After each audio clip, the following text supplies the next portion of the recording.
நான் என்பது நீ அல்லவோ? அத்தியாயம் 17. வைத்தியரின் பரிபூர்ண சிகிச்சையிலும் சத்தியனின் பிரார்த்தனையிலும் அஞ்சலிக்கு முழு நம்பிக்கை ஏற்பட்டது.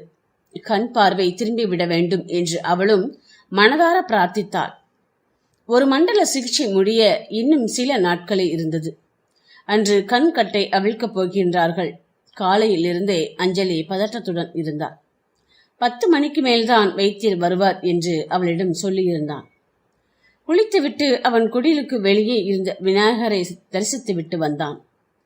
தனது கையில் உள்ள விபூதி குங்குமத்தை அவளது வகிட்டில் வைத்து விட்டான். அஞ்சலி, பெஸ்ட் ஆஃப் லக் என்று அவன் சொன்னதும் தாழ முடியாமல் அவனை அணைத்து கொண்டு கண்ணீர் உகுத்து விட்டார். என்னம்மா, என்ன? நீ இப்ப அழக்கூடாது, கண்டிப்பா சரியாயிடும், கவலைப்படாதே. பார்வை வருமோ என்று அவள் பயப்படுவதாக நினைத்து அவன் பேச, நான் அதுக்காக அழலை, சாரி, வெரி சாரி. நான் உங்களை ரொம்ப தப்பா பேசிட்டேன். பார்வை வந்தாலும் சரி, வரலைனாலும் சரி, நீங்க எனக்கு இருக்கிறீங்க என்பதே போதும். I love you Sathyan, I love you, love you so much. இதுல என் மனசுல இருந்து வர வார்த்தை இது. இங்க வந்த நாள் முதலாக சொல்லணும்னு தவிச்சுக்கிட்டே இருக்கிறேன். பார்வை வந்த பிறகு நான் சொன்னா அது ரொம்ப சுயநலமாக தோணும் என்றவள் அவன் தோளை தடவி தலையை பிடித்து முகத்தை முன்னால் இழுத்து முகமெங்கும் முத்தமிட்டாள். அவளது முத்தம் ஆவேசமாக இருந்தது. திரும்பவும் முதுகு குலுங்கி அழ ஆரம்பிக்க ஆறுதலாக அவளை அணைத்து கொண்டான். பைத்தியம், எனக்கு உன் மனசு தெரியாதா என்ன? தெரியும். நீ என்னை விரும்ப ஆரம்பிச்சதும் புரியும். ஆனா நான் கொஞ்சம் இடம் கொடுத்தா இங்க வைத்தியம் சரியாக நடக்காது.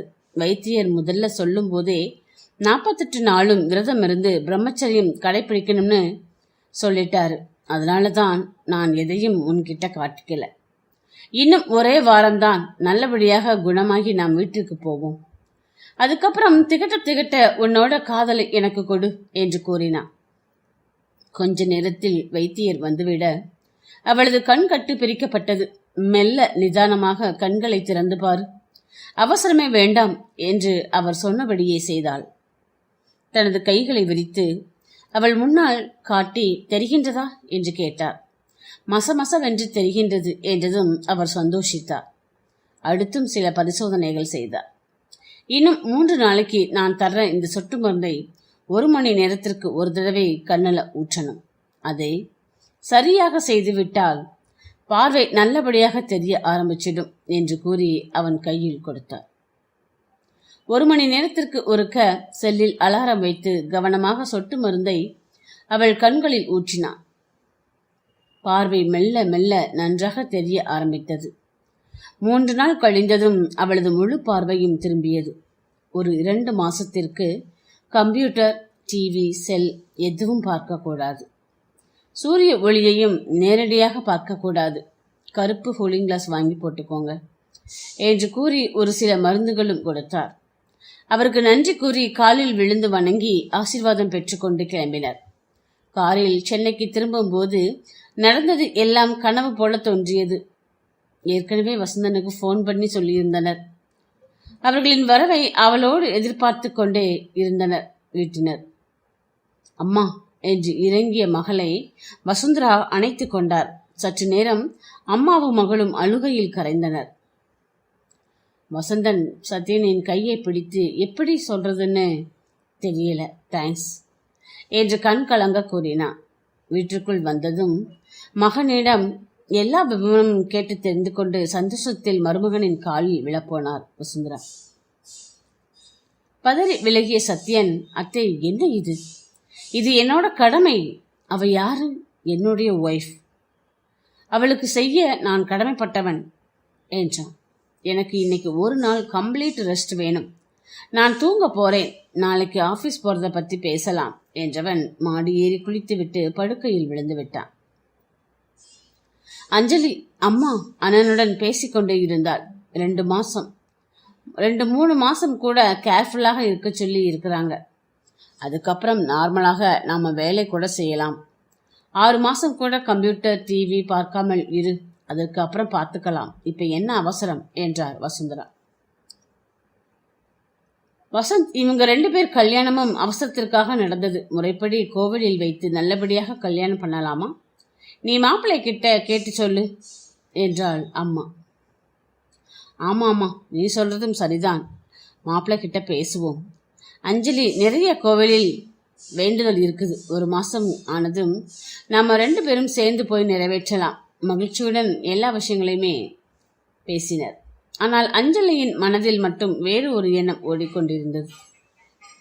தானும் ரெஸ்ட் எடுக்கப் போவதாக சொல்லி மாடிக்கு வந்தாள். முகத்தில் நிம்மதியுடனும் அசதியுடனும் தூங்கும் கணவனை பார்த்ததும் மனது பெருமையிலும் பூரிப்பிலும் பொங்கி வழிந்தது. ஏன் இந்த மனுஷனுக்கு நம்ம மேல இவ்வளவு காதல், அன்பு, பாசம்? நான் அப்படி என்ன பெருசாக செய்துவிட்டேன்? எதுவுமே இல்லையே. இவரோட மனசை எந்த காலத்திலும் நோக வைக்க கூடாதுனா என்று நினைத்தவள் அவன் தலை கோதி நெற்றியில் முத்தமிட்டு விலக திரும்பினாள். அடுத்த நொடி அவனது மேல் கிடந்தாள் அவள். என்ன இது, தூங்கலையா என்று சினுங்க. தூங்கிட்டுத்தான் இருந்தேன். தூக்கத்தில் ஒரு அழகான தேவதை வந்து எனக்கு நெத்தியில முத்தம் கொடுத்து அதுல எனக்கு விழிப்பு வந்துடுச்சு என்றவன் அவளை இறுக்கிக் கொள்ள வாகாக தன்னை பொருத்தி கொண்டு, போதுமா அல்லது இன்னும் கொஞ்சம் வேணுமா என்றார். எந்த மடையனாவது போதும்னு சொல்லுவானா என்றவன் தானும் கன்னத்தில் முத்தமிட்டு இதழ்களை சிறை செய்தான். அவளை மூச்சு வாங்க தன்னை விடுவித்து கொண்டவள், உங்களை அம்மா சாப்பிட்டு தூங்க சொன்னாங்க என்றார். நீயே ஃபோன் பண்ணி அவர் தூங்கிட்டு இருக்கிறாரு, சாப்பாடு வேண்டாம்னு சொல்லிடு என்றவன் அவள் சொல்லி முடித்ததும் அவளை தன்னுள் இழுத்து கொண்டான். ஐயோ, எனக்கும் டயர்டா இருக்குதுன்னு தான் தூங்க வந்தேன். தூங்கு, நானா வேண்டாம் என்கின்றேன் என்றவன் தன்னுடைய சில்மிஷத்தை மட்டும் நிறுத்தவே இல்லை. அவனுடைய ஆசையும் காதலும் அவளை தூங்க விடவில்லை. தனது லட்சியம் நிறைவேறிவிட்ட நிம்மதியில் தனது காதலியை உரிமையோடு மனைவியாக்கி கொண்டான் அவன். அவனது அடாவடித்தனத்தில் புதிய சத்தியனை கண்டாள் மனைவி. மனைவி என்பவள் தன்னுடைய சரிபாதி என்பதை காதலிலும் அவளை உணர வைத்தான்.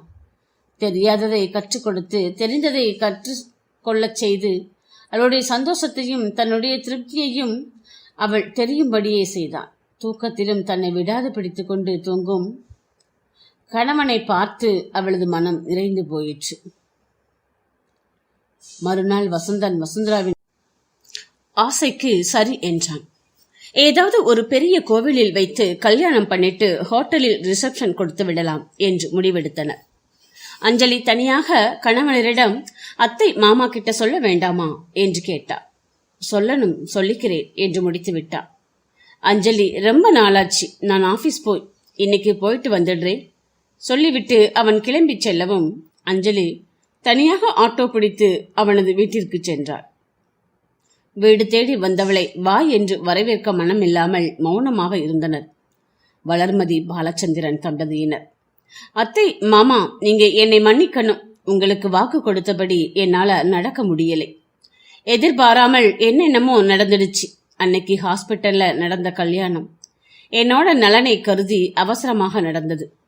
முறைப்படி கல்யாணம் கோவில்ல வைக்கணும்னு அண்ணாவும் அவரும் பேசிட்டு இருக்கிறாங்க.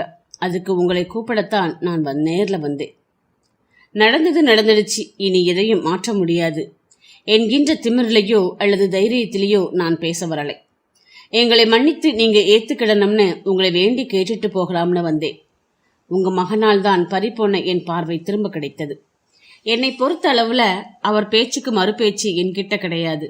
இல்லைனா கூட உங்களோட நிம்மதிக்காக நான் அவரை விட்டு விலகி போக தயாராக இருக்கிறேன். நான் அவரை விட்டு விலகினா எங்கேயாவது உயிரோட தனியா அவர் நினைவிலேயே வாழ்ந்துடுவேன். ஆனா அவர் என்னை நீங்கினால் உயிரோடவே இருக்க மாட்டார். இது புரிஞ்சதுனாலதான் உங்ககிட்ட கெட்ட பெயர் எடுத்தால் கூட பரவாயில்லை, அவரோட உயிர், நிம்மதி, சந்தோஷம் இதுதான் முக்கியம்னு நினைத்து உங்க வார்த்தையை மீறின என்னை என்ன வேணா சொல்லுங்க, ஆனா அவரை வெறுத்து விடாதீங்க. அவருக்கு உங்களோட ஆசையும் அன்பும் ஆசீர்வாதமும் கண்டிப்பாக வேணும். நீங்க எங்க கல்யாணத்துக்கு கண்டிப்பாக வரணும் என்றவள் அவர்களின் கால்களில் பணிந்து எழுந்தாள். எதுவுமே சொல்லாமல் வளர்மதி நிற்க பாலச்சந்திரன் வாய் திறந்தார். அஞ்சலி நீதான் எங்க மருமகள், நிம்மதியாக போ, உங்க கல்யாணத்துக்கு நாங்க வருவோம் என்றார். வீட்டிற்கு வந்ததும் அம்மா கேட்ட கேள்விக்கு கூட நடந்ததை சொல்லவில்லை அவள். ஜோசியரை போய் பார்த்து நாள் குறித்து திருத்தணி கோவிலில் திருமணத்தை ஏற்பாடு செய்தனர். சத்யன் அம்மா அப்பாவிடம் திருமண பத்திரிகையை கொடுத்து அவர்களை அழைத்தான். வசந்தனும் தங்கள் பங்கிற்கு பத்திரிகையை அவர்களிடம் கொடுத்தான். எதற்குமே அவர்கள் இருவரும் வாய் திறக்கவில்லை. வந்தால் வரட்டும் என்று சத்யன், வசந்தன் இருவருமே நினைத்து கொண்டனர். திருமணத்தன்று கோவிலில் இவர்களுக்கு முன்னால் அவர்கள் இருந்தனர். பெற்றோரை பார்த்த சத்யனுக்கு மகிழ்ச்சியாக இருந்தது.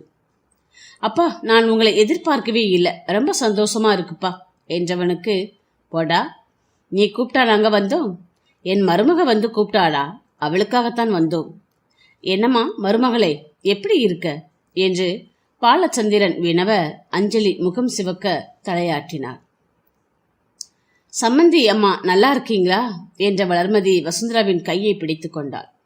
பெற்றவர்களின் சங்கமத்தில் சத்யன், அஞ்சலி, நிவிதா, வசந்தன் நால்வருக்குமே புதியதொரு சொந்தம் கிடைத்த மகிழ்ச்சி பிறந்தது. திருமணம், வரவேற்பு எல்லாம் சிறப்பாக முடிந்தது.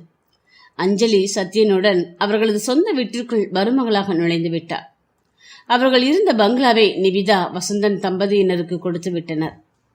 ஒரு கம்பெனியையும் வசந்தன் பெயருக்கு எழுதி வைத்து தங்கையின் வாழ்க்கையை வளமாக்கி விட்டான் சத்யன். தனிமையில் அஞ்சலியிடம், எப்படி எங்க அம்மா அப்பா மனசு மாறினாங்க என்று கேட்டதற்கு நடந்ததை கூறினாள்.